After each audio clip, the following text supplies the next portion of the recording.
pour moi, la mienne, c'est facile, c'est le vice-capitaine. Barella, que je trouve dans les deux confrontations, a montré en fait qu'il est tout simplement, et je n'ai pas peur de le dire, pour moi, le milieu de terrain le plus sous-coté au monde et largement le meilleur cette année.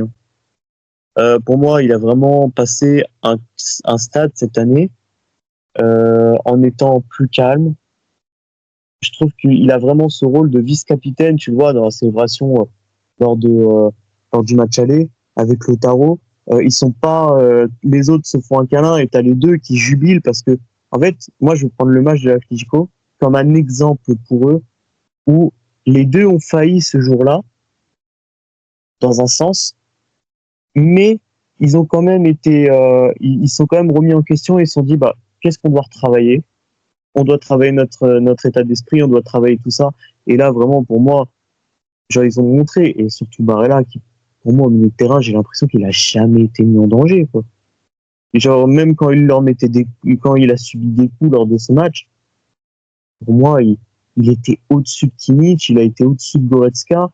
Il a vraiment montré sa patte technique, sa patte de leader et surtout sa patte tactique. Donc, oui, certes, dans ce match-là, il a fait deux petites erreurs à un moment, mais derrière, il a tellement cette volonté de gagner qu'il s'est tout de suite remis en question et il a imposé son rythme. Moi, franchement, Barella, je pensais pas qu'il pourrait progresser autant encore et je me demande même si il peut pas encore plus progresser.